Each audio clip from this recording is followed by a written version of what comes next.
রাজ্যের মন্ত্রী অর্থাৎ পশ্চিমবঙ্গের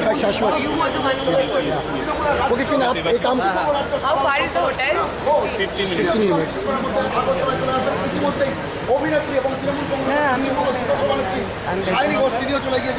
তো প্রাকৃতিক বিপর্যয় আসুক কি যাই আসুক আমাদের আটকানোর ক্ষমতা কারণ নেই। আর আমরা কোনোদিন দাঁড়াতে শিখিনি মমতা বন্দ্যোপাধ্যায়ের নেতৃত্বে। তো আজকে এসেছি দিদির হাত শক্ত করতে। আর আমি খুবই আশাবাদী যে ত্রিপুরার মানুষ মানে বিশ্বাস করছেন যে মমতা বন্দ্যোপাধ্যায় ত্রিপুরার মাটিতে পা রাখবে। এবার আমি আরেকটি প্রশ্ন করব যে গুন্ডামি বা সবসময় এই মারপিট কোনোদিন অস্ত্র হতে পারে না জেতার জন্য।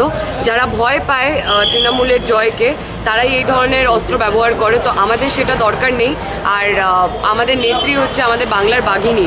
তাকে দেখে আমরা শিখেছি যে ঘরে সিটকে ভয় পেয়ে বসে থাকতে না। তো আমাদেরকে কিছুই আটকাতে পারবে না। আমি যেটা বললাম সুরক্ষিত না ডেফিনেটলি, তার জন্য প্রতিবাদ চলেই চলেছে ত্রিপুরায় পরের পর। আর এখনও করব, যতদিন বেঁচে আছি ততদিন করব, ততদিন লড়ব। ত্রিপুরাবাসীর উদ্দেশ্যে কি বার্তা থাকবে কৌশানীর? বাংলা উন্নয়ন দেখেছে মমতা বন্দ্যোপাধ্যায়ের হাত ধরে ত্রিপুরাবাসী। আমার মনে হয় তারা ধন্যবাদ জানাবে পরে, যখন বহুমত ভোট দিয়ে মমতা বন্দ্যোপাধ্যায় বা তৃণমূল কংগ্রেসকে ত্রিপুরা মাটিতে আনবে। তারাও জানবে উন্নয়ন কি হয়, পরিবর্তন আসতে চলেছে, এটা আমি আশাবাদী। একেবারে